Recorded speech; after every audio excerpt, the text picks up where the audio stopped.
En 1860, devant le Congrès américain, Abraham Lincoln a déclaré « Vous ne pouvez pas créer la prospérité en décourageant l'épargne.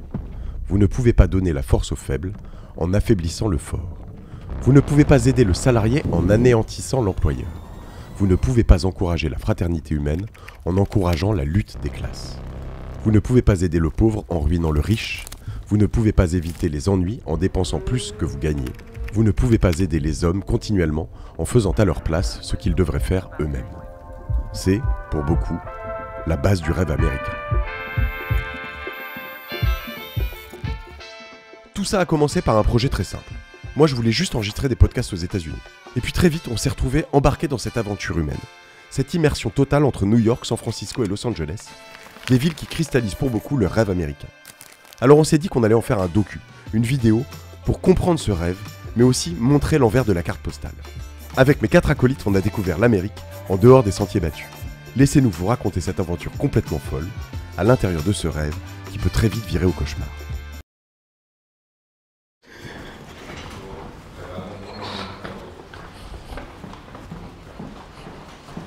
Mon vrai premier rapport très direct avec les États-Unis, c'est que mes parents, j'ai eu de la chance, m'ont envoyé aux États-Unis très jeune pour apprendre l'anglais. Première année, c'était Kansas City, Missouri, the armpit of the USA. Donc, nous, on dit le trou du cul et ils disent les selles des États-Unis. C'est fou, quoi. T'es dans le Midwest. Je me fais pour rien depuis 2 semaines. Sinon, c'était faux. Pourquoi les US et pas ailleurs? Bah parce que c'est là-bas qu'ils sont meilleurs mecs, hein, tout simplement. Quand un podcasteur français va faire 1 million, un podcasteur américain va faire 10 millions. Et donc les potentialités, c'est n'importe quoi. Et nous, en fait, c'est aussi un peu ça qui nous fait rêver. On écoute que des podcasts ricains. Joe Rogan, Tim Ferriss, moi j'adore Shane Parrish, qui est canadien. Et ça, c'est les podcasteurs dont on s'inspire le plus. Dès qu'on veut s'améliorer sur un truc, c'est en les écoutant, c'est une idée qui vient d'eux. Je rentre dans une nouvelle vie professionnelle, quoi. C'est-à-dire que j'ai vendu ma boîte, Cosa Vostra. Je pense qu'au total, sur Cosa Vostra, on a dû recruter entre 200 et 300 personnes. On a été une centaine au maximum. 4-5 bureaux.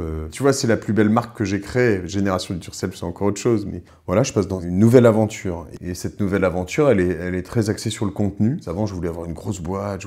Ça, je l'ai fait. C'était pas une... Et en fait, aujourd'hui, j'ai envie de faire un truc que je crois c'est bien faire, c'est emmener des gens dans des aventures pour leur faire découvrir des choses, leur apprendre des choses.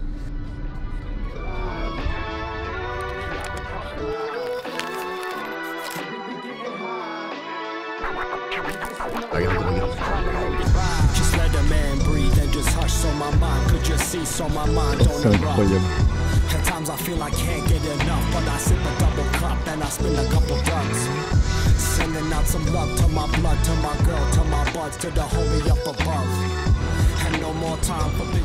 C'est des années 90. Et donc t'avais Public Enemy, t'avais après les Red Hot, t'avais tout ça. Ça c'est pour moi les États-Unis, quoi, à la caméra. Ouais. Enfin, comment je fantasme ces 2 semaines. Je rêve d'avoir à la fois des rencontres avec des énormes mastodontes, des entrepreneurs de ouf, qui viennent nous raconter comment ils ont fait, mais aussi des entrepreneurs de la street, on va dire, le vendeur de hot dog, le vendeur de journaux qui va t'expliquer qu'il a monté son business il y a 8 ans et que maintenant il a 12 carrioles et qu'il a disposé des stands de bouffe à tel endroit stratégique parce qu'il y a les mecs de Citibank qui descendent à telle heure. Ça m'intéresse aussi beaucoup de voir comment ils pensent ça, comment ils réfléchissent ça. Il est 9h, les gens arrivent au boulot, les workers vont travailler sur leur chantier, ils prennent leur donut au coin de la rue. La vibe de New York qui se met en route, quoi, tu vois. C'est un truc de ouf. Tu peux pas faire plus archétype de l'American Dream quand même, ce mec. You're the manager, right? I'm manager and also now I'm part of the business too. Okay. It's great because what I went through, I think was a process. I learned a lot. When you're not comfort, you learn more than when you're comfort. Yeah. Il est arrivé, il avait 15 ans, du Mexique, genre d'une campagne mexicaine. Back home, I was working on the farm. Yeah. Cows. Yeah. Was a small village, like 2 hours from Mexico City. Il te dit, à 14 ans, j'ai élevé des vaches, à 15 ans, j'étais dans la rue à New York, et à 16 ans et demi, j'ai pu enfin commencer à bosser. Et le mec, il est quasi propriétaire du machin, tu vois. Enfin, c'est ouf. Et donc tu te lèves le matin, tu vas au petit-déj, à 5, on en a eu pour 280 €. Et on n'a pas fait d'excès, hein. Tu vois, c'est genre des œufs, des toasts et un café chacun. Enfin, et on a à peine commencé notre voyage, tu vois. Donc on va être hors budget. non, mais c'est... Pour commencer notre exploration dans le rêve américain, on est allé voir Ilan Abeacera, un ami de longue date qui était installé aux États-Unis depuis 20 ans et qui a décidé de devenir américain. Ce qui est marrant, c'est que donc épisode 3 de Génération Do It Yourself, Ilan. Ouais. C'est fou parce que tu démarrais en fait. Ouais, je démarrais. Et sa chance un peu un petit nouveau quoi. Ouais, ça va, on se connaissait avant tes vaches. Ça veut dire quoi quand tu deviens américain? Moi, je me souviens de la fierté que tu avais quand tu l'étais devenu. Et par rapport à ta nationalité française, ça veut dire quoi? Moi, j'avais vraiment envie de devenir américain parce que j'adore ce pays depuis que je suis tout petit. Mais paradoxalement, je me sens aussi français qu'américain et pour des raisons complètement différentes. Je me sens très américain dans ma façon de travailler. Quand tu veux venir aux États-Unis, il faut prendre le mindset américain. Et ça veut dire quoi? Ça veut dire qu'il faut oser. C'est pas comme en France. Dans ma première boîte, j'ai emailé Marc Benioff de Salesforce. J'avais rien, j'avais à peine un début de business, je connaissais pas. Et il m'a répondu, je crois, en moins de 15 minutes.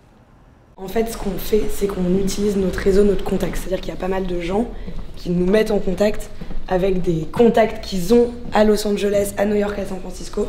Et t'as un mec qui a un super gros réseau aux US qui nous dit j'ai le patron de Snap, j'ai le patron de Spotify, tout ça, ok, on va leur parler, on est mis en contact. C'est quoi le texto que tu m'as envoyé de ce matin de notre contact? Berthier, il a vu qu'on voulait avoir Bill Gates, les Obama, on disait ça un peu en rigolant, et puis il me dit j'ai des touches possibles quoi. Alors je dis vas-y chaud, il me dit bon les Obama, je lui dis j'imagine qu'en période électorale c'est peut-être pas le bon moment, il me dit détrompe-toi, à la fois ça peut aussi les intéresser.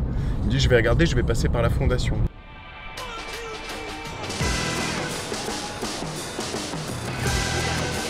T'as presque l'impression quand ils conçoivent leur bâtiment, ils se disent attends, ok pour les plans c'est nickel, les rails, tout ça, alors mais là, le drapeau. Le drapeau. Où est le drapeau? Bon, maintenant, on va voir Marc Levy. New-Yorkais parmi les New-Yorkais, l'écrivain est installé à West Village depuis des années. A priori, on va voir Marc Levy dans 1 heure, c'est cool. Marc Levy, c'est un des, si ce n'est le plus gros écrivain français, un des plus gros francophones. J'ai eu la chance de découvrir New York à l'âge de 16 ans. Je suis arrivé ici, je me suis dit quand je serai grand, je voudrais être pompier. Non, je voudrais être juriste. Non, c'était mon rêve, c'est-à-dire que tout me fascinait, c'était un rêve. Le premier choc, c'est de comprendre que ceux qui parlent des États-Unis ne connaissent pas les États-Unis. L'Amérique, c'est 52 États, mais en fait, c'est 52 pays. Tu t'en rends compte quand tu voyages et quand tu habites ici et que tu vas en Arizona, que tu vas en Californie, que tu vas en Floride. C'est des pays différents. C'est comme si tu installais une terrasse de café à Vienne et que tu demandes à un Autrichien de te parler du Portugal. New York, c'est une ville qui t'absorbe et qui te recrache aussi rapidement. C'est une ville où tu peux rester si tu as des perspectives. Et de la perspective, c'est de l'equity. Des actions. Et c'est ça l'American Dream, c'est de se dire aujourd'hui j'ai rien, j'ai du papier, de plein de choses. Un salaire, ça suffit pas, c'est ce que tu dis. Hein. Tu vas être obligé de vivre avec un salaire. Moi, regarde, moi j'étais entrepreneur, j'étais investisseur, etc. Mais heureusement que j'ai fait des bons investissements. C'est ce que tu as fait, c'est tes investissements qui ont fait que tu as eu. Bien sûr. Tu es entouré de gens qui ont réussi et donc tu vas être porté par eux. On va où le site là? Ouais, exactement. Okay. Je t'ai créé ta carte, tu l'as? Ça marche? Ouais, je Meria. Ouais, je l'ai fait.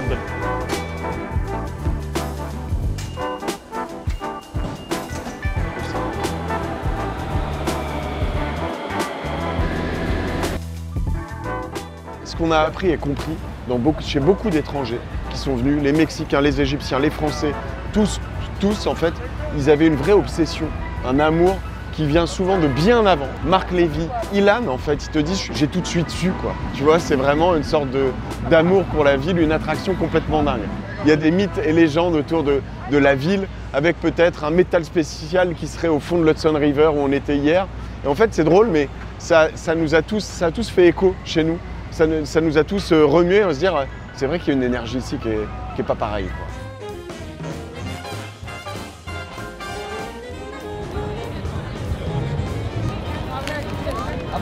Quand tu vas à New York, il y a un certain nombre d'étapes obligatoires. Times Square, évidemment, et le petit jog à Central Park. Pour ça, on est allé rejoindre Océane, l'influenceuse running qui vient de s'installer à New York. Checking in, it's like a yearly review. I ain't making no commitments unless I'm seeing it through. And that shit ain't always easy to do. Nah, it ain't easy to another year alive, pushing my dreams, finding balance. Je pense que comme beaucoup de personnes dans ma génération, j'ai beaucoup consommé Disney Channel, High School Musical, enfin beaucoup de contenu américain. J'ai beaucoup consommé ça. C'est pour ça que je disais à ma mère, je viendrai un jour ici maman, et elle me disait, si t'as la chance. New York, c'est une ville qui vient te chercher un moment de ta vie où t'en as besoin en fait. Je pense que s'il y a un truc qu'on peut tirer des États-Unis, c'est qu'ils sont toujours dans un pied en avant en fait. Ils cherchent toujours à évoluer, à grandir. On est dans un monde où demain, quelque chose qu'on fait aujourd'hui, ce sera obsolète. Et eux, ils n'ont pas peur de ça parce qu'ils savent voir le potentiel dans les nouvelles choses et ils savent aller chercher plus loin. Et je trouve que ça, c'est très intéressant parce que c'est un monde où ça te donne envie de réfléchir autrement. Fini les clichés, on descend à Grand Banks. C'est Elsa De Seine qui nous fait découvrir ce magnifique voilier amarré au Pier 25 au sud de Manhattan. Elle nous raconte l'envers du décor des relations sociales ici à New York. Ici, c'est une ville d'opportunités. Et donc tu es une opportunité à un temps T. Le lendemain, tu l'es plus. Il y a quelqu'un d'autre qui a la meilleure idée que toi et qui vient. Et là où toi, tu t'étais dit cool, les 6 premiers mois, j'ai compris les codes, j'avais monté un truc en France. J'ai quelqu'un qui me suit, j'ai mon Friends and Family, j'ai trouvé un investisseur, j'arrive, je suis le roi du pétrole, tout le monde vient dans ton resto. Sauf qu'ils ne reviennent pas. Le lendemain, il y a quelqu'un d'autre qui a pris ta place. Before is different. Before everything is different. Before pandemic. Yes. I don't have time to talk to you. Because there are too many people. Office all over. Ah, yeah. The Starbucks, many people coming in. But right now, it's different. Because of the home office. Almost 7 minutes we together. Yes. Just one client. Yeah, it's true. Right? Et ici, c'est un sprint marathon. Aussi, hein. Ouais. Donc tu dois courir tout le long et montrer que tu es le meilleur dans ta transaction et dans la relation. On file à Industry City, au bout de Brooklyn, pour rejoindre Julie Chapon, la fondatrice de Yuka, qui s'est installée à New York avec toute sa famille. Elle nous raconte le système éducatif américain. Vachement plus valorisé, je trouve, qu'à l'école française. Tu vois, à l'école française, t'es vite, déjà, si t'es pas dans le moule, t'es vite catalogué, t'es pas très valorisé, presque on te tape un peu sur les doigts, genre c'est le mauvais élève, machin. Ici, ils sont vachement dans la valorisation. À la fin de l'année, on a des petites cérémonies où sont invités tous les parents et chaque enfant a un truc, tu vois. C'est pas genre, il n'y a pas le meilleur de la classe, il y a le plus drôle, le plus curieux, le plus ceci, et chacun repart avec son truc. Non mais c'est étonnant comme quoi tu peux avoir un système éducatif qui prône l'égalité et un reward pour tous, et après, quand même, une société qui valorise quand même beaucoup la réussite individuelle. Ouais, c'est clair. Et bah tu vois, ce qui est drôle, c'est que je pense qu'on s'est fait picouser par les Américains quand même, parce qu'on a vraiment, comme ils disent ici, hustle quoi. C'est-à-dire qu'on est arrivé, on n'a pas eu une minute de repos. On est arrivé en ayant quelques rendez-vous et en se disant bon voilà, et puis quand tu leur parles, ils sont tous dans cette énergie et ils n'arrêtent pas. Toute la journée tu passes, t'as 3 jobs, t'as machin. Et nous en fait on partait le matin, si on n'avait pas forcément un truc prévu, tu te retrouves à parler avec ce mec qui vend des hot dogs, avec ce chauffeur de taxi. Enfin, toute la journée, t'en rajoutes.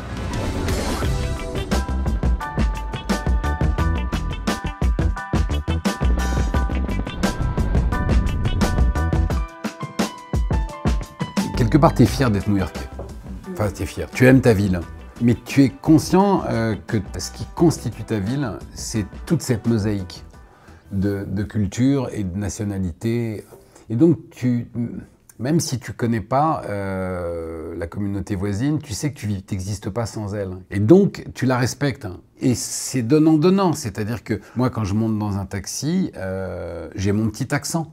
Bah, si je parle à un chauffeur de taxi qui a son petit accent, on a déjà ça en commun, tu vois, on a tous les deux un petit accent. Et donc, quand tu dis « tu viens d'où ?» il peut te répondre « et toi ?» Et qu'est-ce que tu fais dans la vie? Parce que les chauffeurs de taxi sont rarement que chauffeurs de taxi ici. Hein. So you're an English teacher at the same time? Well, yeah, I used to be. Now I'm a tutor. I just tutor rich people's kids. So it's a little bit more profitable and less stress. I do like Monday, Thursday, Fridays.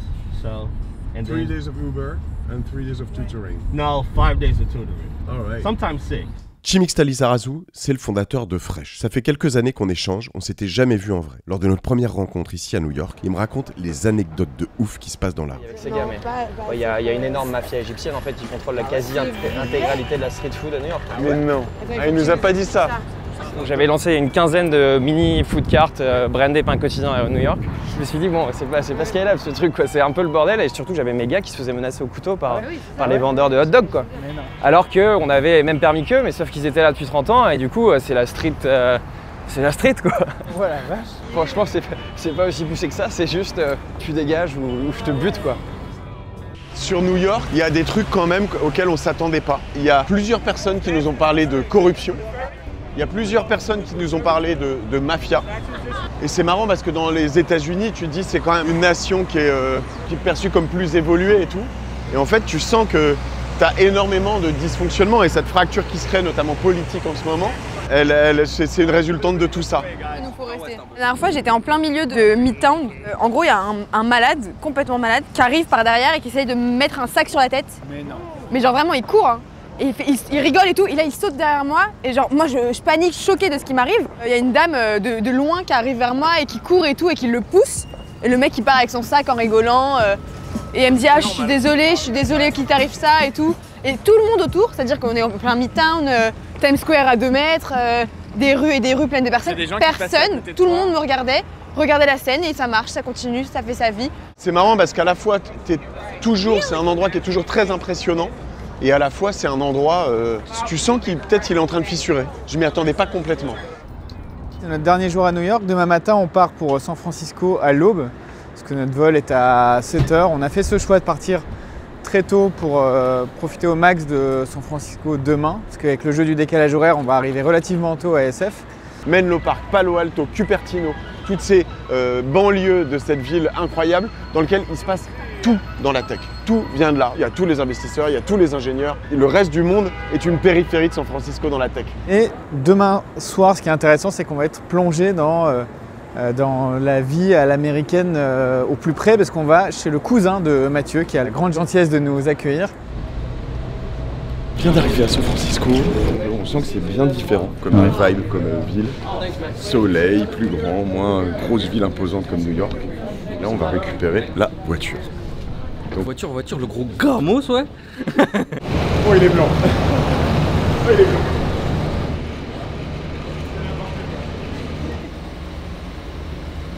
Bah oui, c'est trop bien. Alto, Cupertino, Menlo Park.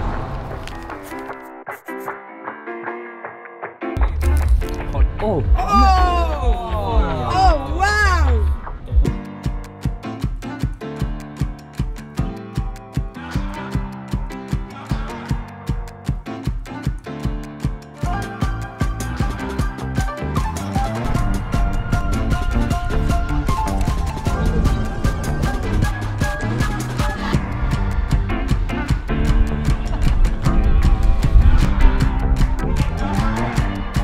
Matt, on va chez ton cousin, ça fait combien de temps que t'as pas vu ton cousin?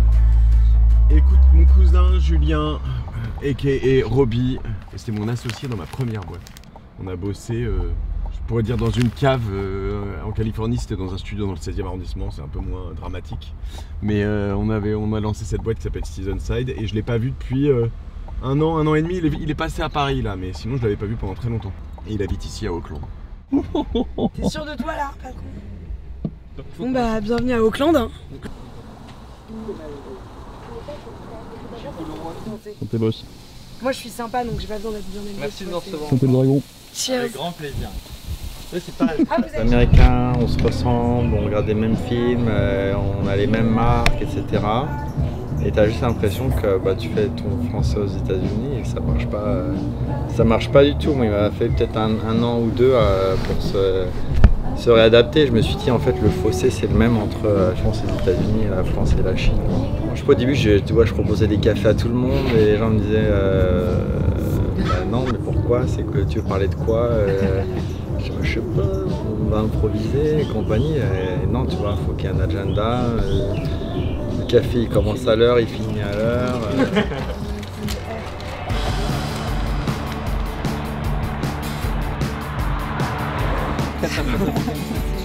En à peine quelques jours, le rêve américain, on l'a pris en intraveineuse. Et on n'est pas à 1/10 de nos surprises.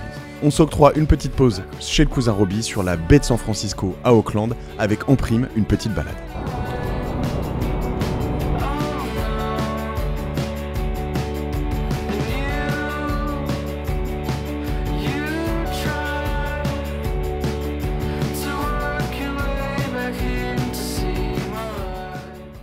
Avant-hier soir, on a fait un coucher de soleil à New York, magnifique, sublime.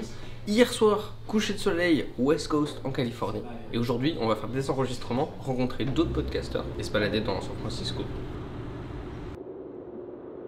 Donc là, on va à la rencontre de Carlos Diaz, qui est un Français installé en Californie, à San Francisco depuis une quinzaine d'années.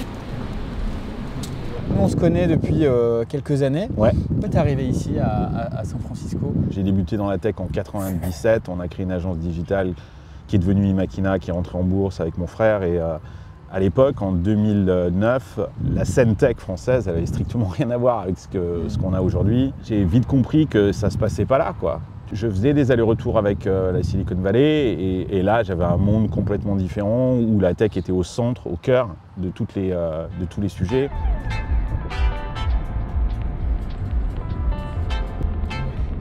Nous sommes à Palo Alto, donc qui est quand même l'une des mecs de la tech dans le monde. On est en plein cœur de la Silicon Valley et nous allons rencontrer Françoise Bruguère, qui est une des Françaises parmi les plus influentes de la vallée.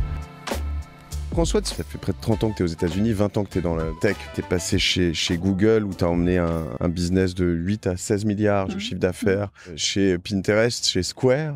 J'ai un sentiment, depuis qu'on est arrivé dans la vallée, qu'il y a une fracture qui est en train de se faire où tous ces rebelles qui sont arrivés, qui ont lancé leur boîte dans les années 80, 90, sont en train de devenir peut-être des pachas.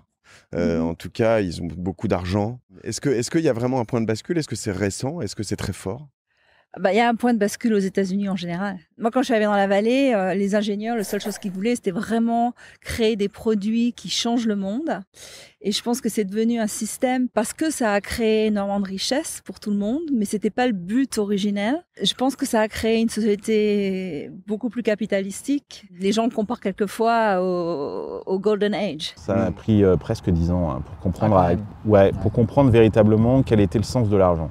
L'argent est vécu en France comme une forme de sécurité, alors qu'ici, l'argent est vécu comme une forme de pouvoir, une sorte d'opportunité pour faire des choses. C'est quand tu peux t'acheter Twitter pour 44 milliards et la compagnie en vaut moins de 10 maintenant, tu as le pouvoir de claquer 34 milliards. Tu peux pas résister à ça. Ce pouvoir-là est énorme. Le pouvoir de l'argent est énorme. Et ouais, elle est une femme courageuse, quoi, mais et en plus très très très performante quoi, dans sa carrière. Non, c'est cool, super intéressant. Sans qu'on lui demande, elle a encore dit le pouvoir de l'argent qui prône avant tout le reste. Ouais, c'est fou. C'est ouf.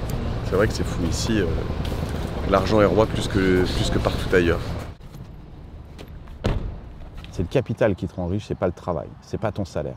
Le salaire, il est là pour payer les factures, pour permettre de faire tourner la machine pendant que tu prends des parts. C'est ça l'obsession des gens ici, dans la Silicon Valley. Tu te couches le soir en disant combien de parts dans des boîtes j'ai gagné aujourd'hui. J'ai un pote qui cherchait une nounou. Et il trouve une nounou, juste c'est $150 de l'heure. Je vais faire nounou, moi. Ouais, tu peux faire nounou, quoi. C'est pas mal nounou. C'est pas ça, c'est que la fille lui dit non, mais c'est $150 de l'heure et je veux des stock options dans ta boîte. Sinon, je prends pas le job. Parce que même la nounou, elle a compris que c'est pas avec ses 150 balles qu'elle va devenir riche et que c'est avec l'equity. Il l'a fait? Il l'a fait. On est à Palo Alto là. Exactement. Mais il n'y a pas Google aussi dans le coin? Et après, il y a Apple Park. Le silicone, c'est une référence à la silice qui permet de fabriquer des processeurs et des puces. C'est pour ça qu'on appelle cette région la Silicon Valley. Ça, c'est quand même génial. Quand même, on se balade en vélo dans le Googleplex. Et quand tu y réfléchis, il n'y a pas beaucoup d'entreprises françaises comme ça où tu te dis allez, venez, on va aller voir comment c'est chez telle boîte, tu vois, quoi. C'est quand même un peu chelou. Moi, je vais clairement acheter les produits dérivés. Moi, j'ai toujours rêvé de bosser chez Google. Genre, ça a vraiment toujours été un rêve. Je pense que j'ai été un peu matrixé quand j'étais petit par toute la culture d'entreprise et tout. Alors, je bosse pas chez Google. Du coup, t'es un employé parce que t'as un ton mec. Putain, non, on peut pas le dire. Moi, je dis que quand j'aurais fait un docu avec Google ou une vidéo pour Google, là, je pourrais dire que j'ai bossé avec Google. Ce que je retiens de Google, et quelquefois je dis ça de façon un peu ironique, j'aurais payé pour être à Google. Moi, ce que j'ai appris, c'est d'abord la puissance de mettre des gens super smart, très motivés, sans imposer de hiérarchie. C'est-à-dire quand vous étiez dans un meeting à Google, personne ne regardait qui parlait. Vous êtes hors du collège depuis 1 an, vous avez 20 ans d'expérience, ça n'a aucune différence à ce qu'est votre voix dans la société et ce que vous pouvez apporter dans l'innovation. Donc je pense qu'il y avait à l'époque, il y avait cette écoute justement des nouvelles générations, de ce qui se passait qui était formidable.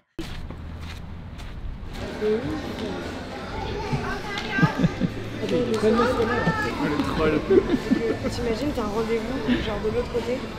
Mathieu, arrête de t'abonner à tous tes podcasts. Follow, hop, automatique download, 5 étoiles, et après, on peut y aller.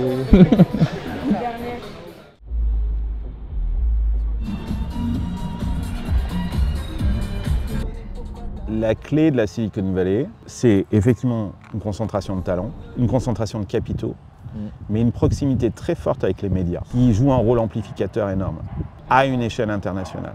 San Francisco is one of the richest cities in the world, but below its gleaming buildings lies a humanitarian disaster. Fentanyl user, fentanyl crisis. State of emergency. Tenderloin. Tenderloin. The tenderloin. Oui, non, mais c'est un délire,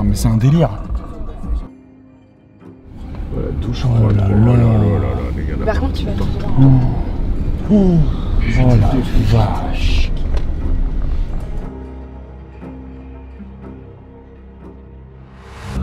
Franchement, j'arrive pas à y croire. Moi, je pensais que c'était pas à tous les coins de rue, mais en fait, c'est absolument partout. Tu sais, tu dis, ils filment l'extrême, mais non, en fait. Tu sais, les mecs avec le fut sur les genoux, ça, c'est tellement tu dis, attends, c'est pas possible, là, ils ont pris un mec en perdition. En fait, ils sont tous comme ça, tous. Je me souviens le moment où on était sur le pont qui nous amène à San Francisco, puis t'arrives, tu rentres dans la première rue, t'as le premier croisement, et là, bam. Ah ouais. Tu sais que j'ai mal à m'en remettre, vraiment. Ouais. Il y a 9000 homeless à San Francisco en moyenne. Chaque homeless représente beaucoup d'argent. S'occuper des homeless, ça a été confié au privé. Un homeless, c'est à peu près 60 000 $ de revenus pour ces boîtes. Il y a des entreprises qui facturent la ville et c'est un business colossal. Mais ça, c'est tout le paradoxe des États-Unis. Tout est transformé en business et même ça. Aux États-Unis, le problème de la drogue, il est abyssal. On pense évidemment à toutes les personnes qu'on croise au coin de la rue, mais tous les business sont touchés, comme ici, le business de l'hôtellerie. What's happening? So, here in San Francisco, 2,000 hotel workers in 5 different hotels, including this hotel, the Hilton, have been out on strike for a month now. We've demanded a fair contract with decent wage increases, and we want to continue, everything the way it's been. But the companies have put a very draconian proposals on the table. They want to eliminate the healthcare for these workers. So you had a healthcare and they want to stop it. Yes. You're not asking for more. You're asking for not less. Mais le coût pour le pays, il est monstrueux. Mais parce que les hôtels ne remplissent plus, les restaurants ne remplissent plus, les commerces, il n'y a plus de clients, il y a du vol. Mais je pense que c'est une société qui est dépassée par son propre système. Le contraste est complètement dingue. Tu vois, ici tu comprends à quel point tu n'as pas du tout le droit à l'erreur. Genre zéro. Ici, tu sais, les miracles sont possibles. Hein. Mais l'enfer est à 2 pas. Quand ça marche pas, ça marche pas, c'est fini, quoi. J'ai vu des mecs, par exemple, se faire virer d'une boîte avec des super postes et de les croiser, vendeurs dans un magasin la semaine suivante. C'est une ville d'opportunités, donc c'est juste, comme ils disent, un bump on the road. C'est ce truc TF1 là, la fille qui raconte j'avais un super job à Hollywood et en fait j'étais un peu déprimée, on m'a dit d'essayer ça, j'en ai pris une fois, en une nuit je suis devenue accro et maintenant elle fait partie des zombies de la SF, tu vois. Bon, évidemment on n'a pas essayé le fentanyl, en revanche il fallait vraiment qu'on essaye la voiture autonome. Donc là il y a personne là. Vous êtes sûr de votre coup là? Allez. Vous êtes prêts? Est-ce que vous êtes prêts? Oh my god! C'est terrifiant! C'est pas possible! Non! Non mais c'est un délire! Ah, c'est hyper flippant! Les premières 30 secondes, tu hurles! C'est hyper flippant! Vraiment, c'est hyper flippant! J'ai hyper peur. C'est drôle, on s'y habitue vite. Ça fait très t'oublies. Et puis d'un coup, t'as Augustin à l'avant qui fait comme ça sur le siège conducteur, il y a personne là, tu te dis attends c'est quand même un peu chaud. Après on est peut-être dans le quartier extrême aussi. On est peut-être dans le quartier où On est juste au centre de SF. Océane nous a gentiment déconseillé de la Tenderloin. Il y a une zone où il faut absolument pas que vous alliez, c'est vraiment... Du coup on va y aller. Et notre hôtel est au cœur de Tenderloin. Mais j'attends de voir si c'est vraiment juste à l'échelle du quartier ou si c'est vraiment à toute la ville. Enfin, toute la ville, une majorité en tout cas.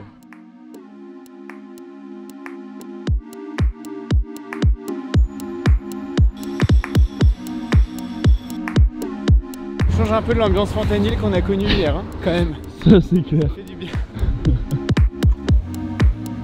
Je ne sais pas si vous êtes trimballé dans cette ville. Il y a un truc absolument génial à San Francisco. D'abord, il y a cette lumière c'est vrai. Qui est particulière. Et c'est une ville qui est très... il y a des collines. Donc en fait, à la différence de New York, tu as de la perspective. Donc tu vois loin. Je pense que ça agit énormément. Parce qu'à New York, les seuls qui ont vraiment de la perspective, c'est ceux qui sont tout en haut et qui sont déjà riches. Sommet des gratte-ciels. Exactement. C'est notre dernier arrêt avant Los Angeles. On va rencontrer Nicolas Dessaigne, qui est partenaire chez YC, le plus gros accélérateur de start-up au monde.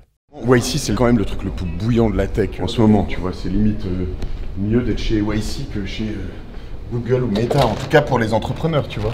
Nicolas, est-ce que tu peux m'expliquer ce que c'est YC pour un ado qui vient de passer le bac? Oh mon Dieu. Ok, je vais essayer. Chaque partie du monde a son industrie locale. L'industrie locale ici, c'est les startups. Wake est ce qu'on appelle un accélérateur. On va accompagner entre 100 et 150 startups 4 fois par an et elles nous rejoignent ici dans ces bureaux pendant 3 mois. On va les accompagner, les coacher, partager notre expérience. Airbnb n'existerait sans doute pas sans YC. Ce qui est drôle, c'est l'analogie aussi avec ce qu'on fait là, je trouve. Une startup, c'est un marathon. YC, ça reste quand même relativement un sprint. Si tu peux itérer tous les jours au lieu d'itérer tous les mois, et ben en un an, et donc 10 fois plus d'itérations. Moi, c'est la première chose qui est venue, c'est que là, on fait 2 semaines, c'est pas 6 mois, tu vois, ou 3 mois. Je pense que ça marcherait pas aussi longtemps, de toute façon. Mais, Tu vois comment je suis pas en train de te contredire. Dans l'approche de génération do it yourself, on est vraiment dans un truc, la crème de la crème. Il n'y a pas un monde dans lequel on descend de San Francisco à Los Angeles sans passer par la mythique Highway 1. Et là, vous allez très vite comprendre pourquoi. C'est fou. Il y a 2 secondes, on était chez Y Combinator, dans le centre de SF, et là, on a fait 1 demi-heure de voiture et on est au bord de l'eau, la mer de Californie qui est, je pense, un peu froide là.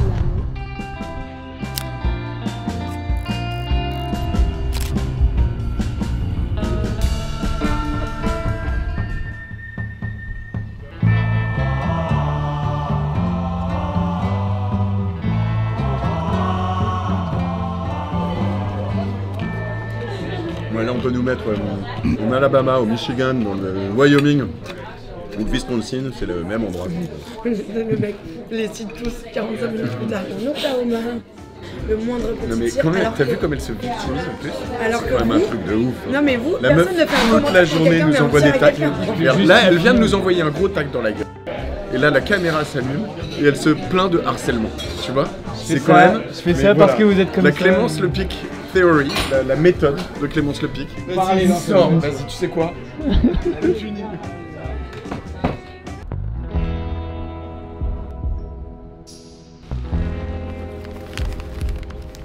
C'est complètement.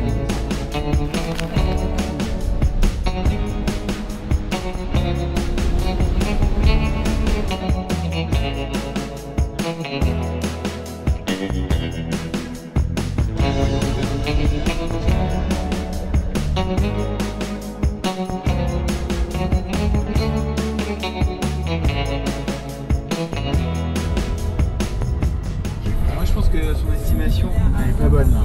On n'a pas 642 km jusqu'à Malibu, c'est impossible. Sachant que le 7 heures de route, normalement, si tu prends l'autre côté, c'est à peu près ce qu'il faut pour faire SF à Los Angeles. Tu vois. Potentiellement la route est fermée. Et potentiellement, si le stress de maths s'avère vrai, non seulement la route est fermée, mais en plus on n'a aucun endroit pour bifurquer. Ça veut dire qu'on doit revenir sur nos pas sur à peu près 1h30 de route. Le tout sans essence. Non mais notre 10 tours, ça veut... 10 tours, ça veut dire que la bifurcation ne fait pas de détour, je pense. Rock slide ahead. No bikes, no foot. Donc attends, je peux avoir un petit zoom sur Clémence Le Pic, s'il vous plaît. C'est fait. Waouh. Il n'y a pas un monde dans lequel cette Mais attends, route les est mecs, fermée. les mecs- Sinon, attends. Sinon, ils nous auraient prévenus. Il y a juste eu 3 énormes panneaux avec marqué Road closed ahead. À Non, 30 km avec no détour. Mais no détour, ça veut pas dire qu'il n'y a pas de détour. Bon, ok. Non mais juste pardon, vous trouvez pas ça absurde? Genre donnez-nous une bifurcation.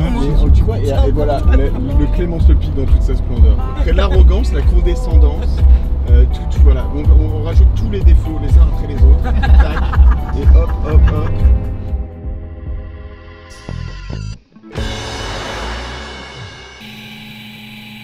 J'ai une bonne et une mauvaise nouvelle. En fait, pour rejoindre la route qui nous amène au sud, 45 minutes vers le nord, on doit aller jusqu'à Monterrey. C'est ce qu'on imaginait, c'est ça. Donc on va y être à 23 heures. Et il y avait une bonne nouvelle? La bonne nouvelle, c'est que j'ai trouvé ça, c'est un auto-bingo, c'est hyper cool. Dès que tu vois un truc sur la route, tu fais hop.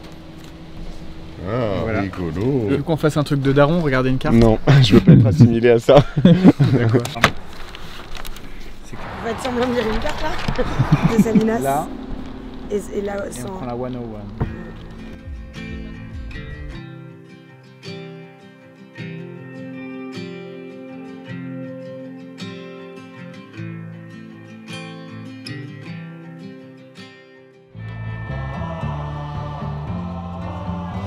Je vais pas le dire, mais c'est quand même spécialement dégueu. C'est vraiment dégueu. Le saumon, le Chris, regarde, le truc il est blanc. Oh yeah. Et c'est quoi le plan pour le motel ce soir là? There's no plan. That's the plan. Non, je voulais qu'on se mette un peu en danger sur le motel. Bah, on se dit qu'on réserve rien. Tiens, Moi ça me va. Alors, nous voici dans le Viking Motel, attention. Il y a du néon déjà, c'est beau. Sorry, woke you up. How many rooms? Do you have several rooms? We have 5. We don't have reservation. You have 1 room with what? 2 queen? 3 queen beds. On change d'hôtel. And that's 1 bathroom? On change d'hôtel. Ok, sorry, Reveilleur. Ouais. Sorry, we'll go somewhere else. Thank you. On va au Crystal Motel? Take 2. No rooms. No rooms.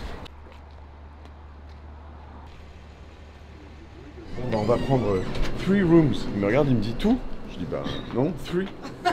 Il me dit 2 rooms. Je dis 3.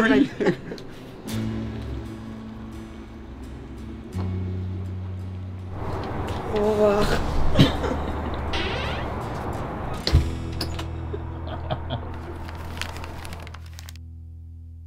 Et donc là, il est 8h40, on avait rendez-vous à 8h30.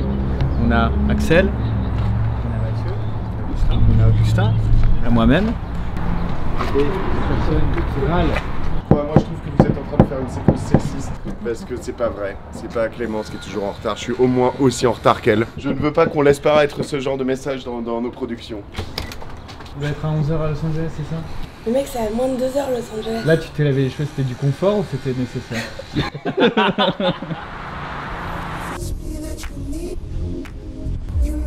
On a Los Angeles quoi. Ouais, Los Angeles. Ça c'est quand même... On arrive juste à temps. Dans 1 heure pile, on enregistre avec Sean Rad, le fondateur de Tinder. On a juste le temps de monter le studio. Arrivé vers 11h à Los Angeles. Et là, on est au Sofitel de LA avec une vue de ouf. C'est quand même un gros délire. C'est un gros délire. On se prépare pour enregistrer avec Sean Rad, qui est le fondateur de Tinder. On est très content parce qu'il n'a pas pris la parole depuis très longtemps et qu'il a pas mal de nouveaux projets. Donc on est très content de cet enregistrement qui sera donc en anglais. What is the American dream? Such a big question. We're going to talk about that a bit. We're going to talk about many things. Sean Rad, you're the founder of Tinder. Are you married? I am married. All right. Where did you find your wife? Not on Tinder. In that year, I think this was 2016 or 17, we did a study when I was at Tinder to try to figure out how many real-world relationships did we drive. About 40% of all marriages in the United States met on Tinder. 40. Yeah. Oh my God. Yeah. Grâce à lui, je me suis pris tellement de râteaux dans ma vie. Je suis très contente, c'était un très bon épisode. Sean Rad était vraiment très cool, il était content d'être là. Franchement, à la hauteur de la prépa et des expectations, comme disent les Américains. Peut-être qu'il n'est pas aussi connu en France que Zuckerberg ou Elon Musk, mais il nous raconte dans l'épisode, je crée ça fin 2012, et 4 ans après, il y a 40% des mariages aux États-Unis qui sont faits grâce à Tinder, tu vois. Tu imagines la traction du truc en fait, l'explosion du machin.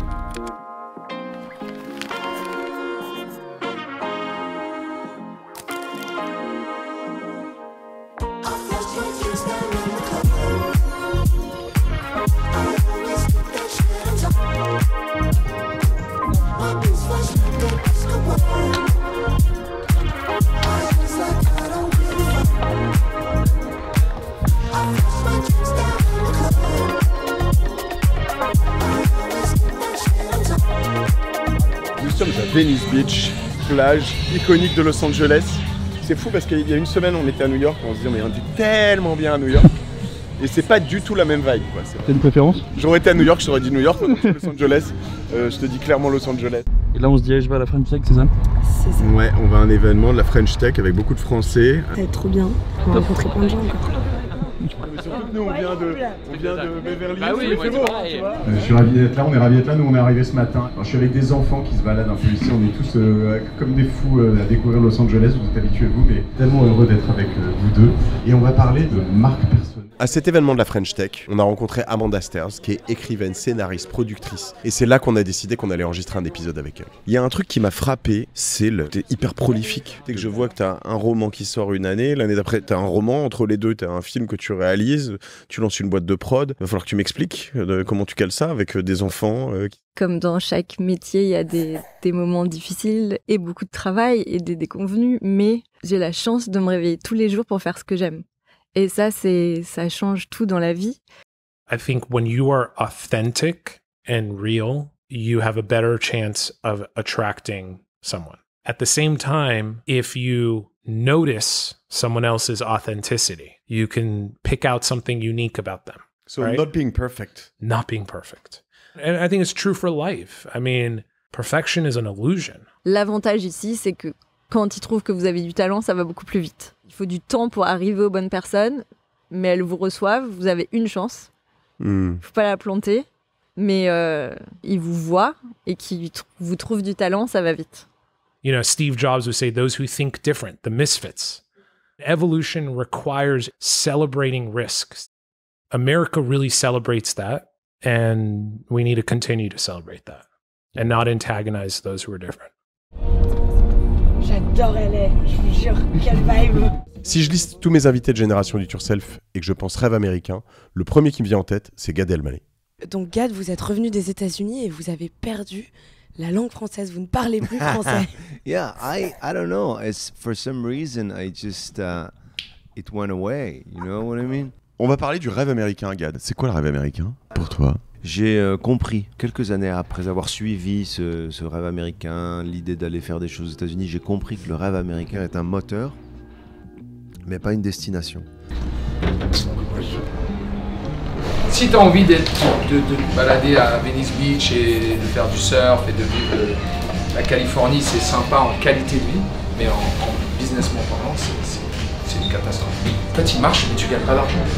Tu gagnes pas d'argent parce que ici, tu es hyper taxé, que toute la vie coûte super cher. Si t'es pas un rappeur ou un basketteur ou un producteur, tu vivras jamais dans les maisons que tout le monde voit. Et il y en a tellement que tu sais, tu te dis, je vais venir là, si je fais un business qui marche, je vais l'avoir, ma maison avec ma piscine. Toi, c'était ton objectif? Bah ouais.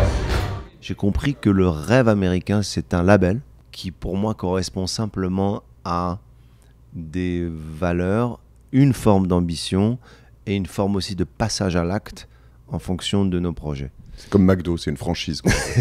Bah ouais, parce que le rêve américain, il peut se faire au Maroc ou en Turquie. Et le rêve américain, il se passe pas en Amérique uniquement. Déchanté? Non, c'est pas que j'ai déchanté, c'est qu'il faut une stratégie différente en fait. Et c'est pas à LA que tu feras l'argent. LA est juste une vitrine pour beaucoup de gens en fait. Finalement, je me rends compte que toi, tu parles du rêve américain comme quelque chose qui appartient pas aux Américains, mais on oublie souvent que t'es pas français, que t'es né au Maroc, que tout ça, tu l'as quand même vécu à travers le Canada, la France, les US. Tu vis un rêve américain en permanence, finalement. C'est marrant ce que tu dis, parce que souvent, pour rigoler, on me dit comment ça se fait que tu parles si bien anglais pour un Français? Je dis parce que je suis pas français. C'est ça que les Français ont du mal à comprendre. J'ai ressenti chez Jimmy Fallon, pendant le talk show, vraiment, exactement ce que j'ai ressenti chez Michel Drucker. Un Français va dire « Ah bon, comment ?» Mais moi, je ne suis pas d'ici. Quand je viens en France et je vais chez Michel Drucker, c'est ce qui peut m'arriver de plus fou. Donc c'est pas acquis. Anti-lumière bleue. On voulait absolument faire une surprise à Axel et Augustin. Alors on leur a fait croire qu'on avait un dîner très relou avec un vieux diplomate. Prêt ou pas? Vous êtes prêts? On va un match exceptionnel. Voilà, mec. Voilà. Ah voilà. Vous voulez quoi faire? Ça va du coup? Le match de les cartes. On va pas à un dîner boring. On va pas à un dîner boring. Mais non. Bravo, vous êtes très fort. Ça, ils nous ont dit qu'on avait un dîner politico avec un mec de responsable de cabinet et en fait on va à un match. Moi je m'attendais à passer une soirée de merde. Non mais pas un mot dans lequel on fait un truc chiant. Et c'est un show, c'est excellent.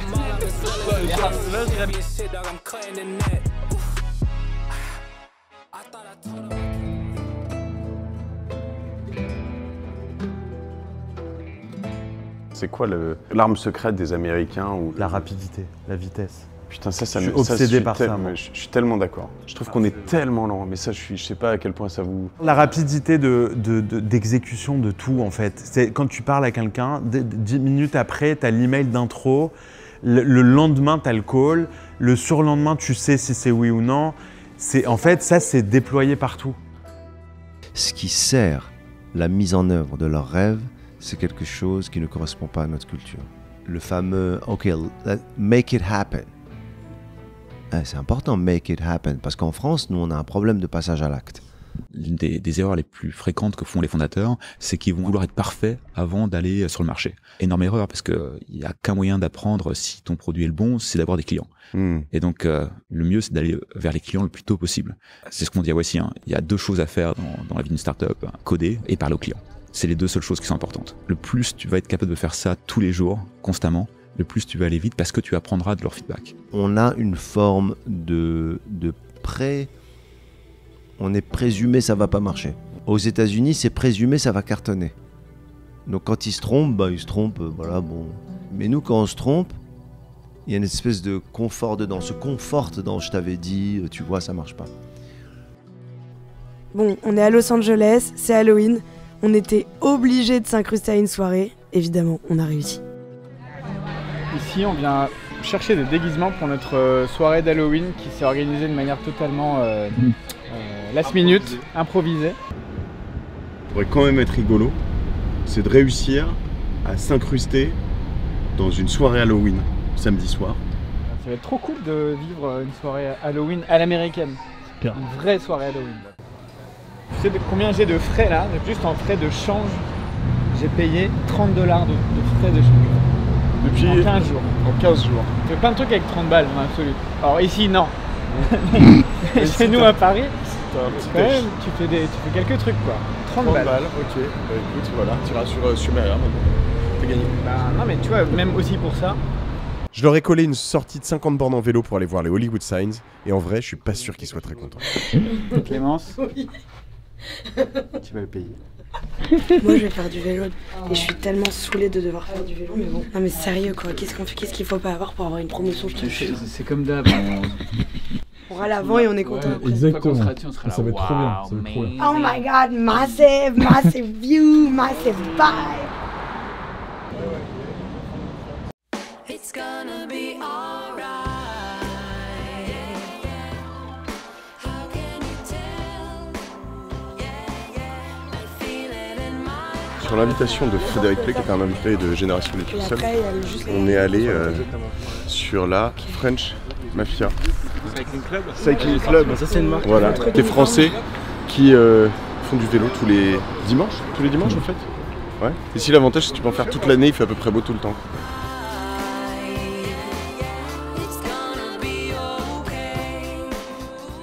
Mais il est incroyable. Mais il est incroyable, on est d'accord. Où c'est que t'as trouvé ça? Il est trop stylé. On m'a forcé à m'habiller comme ça. Ah mais il est trop bien. Je l'adore. En fait, j'ai envie de le porter dans la vraie vie tellement Vraiment c'est stylé. On monte là, c'est ça là-dedans? On va monter, non, on monte à droite là. Ok, on se retrouve en face, c'est ça?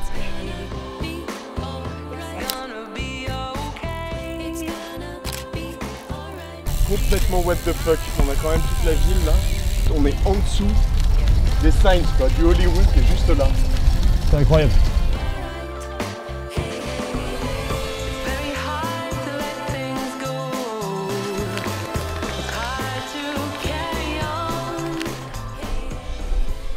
Tu vois le petit chapeau bleu là?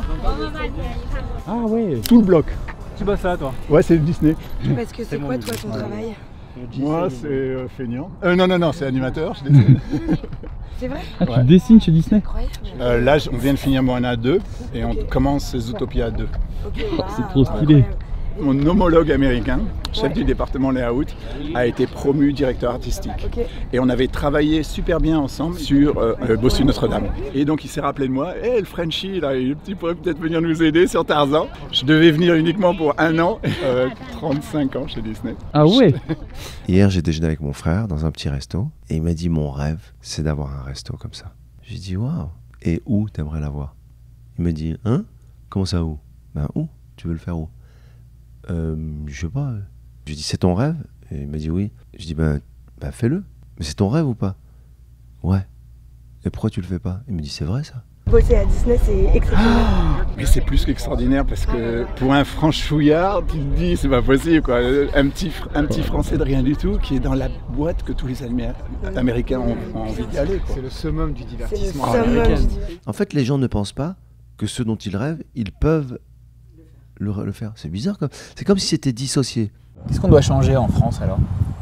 Il y a plusieurs choses. Il y a d'abord être plus ambitieux, dépasser le 2e arrondissement et le 9e arrondissement de Paris et essayer de rêver un peu plus loin et se projeter à l'international et pas de se dire que la consécration c'est de monter on stage à Station F quoi.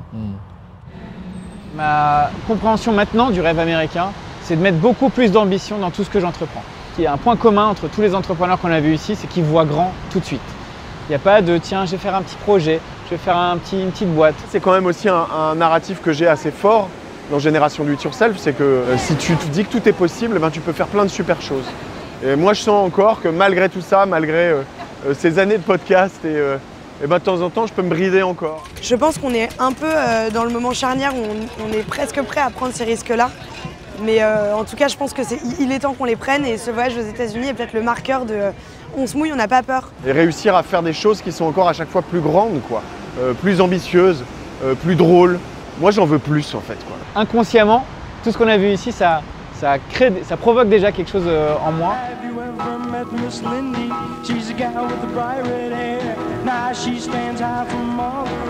C'est vraiment le pays des extrêmes, des ambivalences.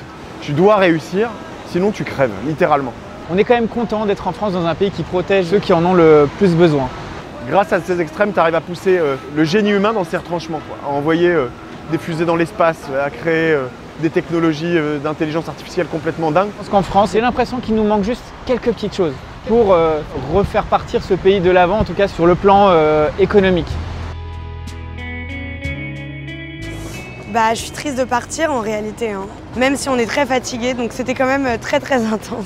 J'ai l'impression qu'on a passé 2 mois ici, tellement c'était dense, tellement on a vécu d'expériences, tellement on a rencontré de personnes très différentes, à New York, à San Francisco, ici à Los Angeles. On a enregistré 6 épisodes de Génération Do It Yourself, on a fait plus d'une vingtaine, trentaine d'interviews. On est allé rencontrer plein de gens, tous les jours. Moi, c'est ça qui me passionne, j'ai envie d'en voir plus, j'ai envie que plus de monde les écoute, les regarde, s'en inspire, pour se dire pour moi aussi c'est possible. Moi j'ai envie d'être encore plus cette étincelle, cet émancipateur qui permet aux gens de se dire tu peux tester, te lancer, te planter. C'est un peu ça ton rêve américain, non? Mais c'est exactement ça mon rêve américain.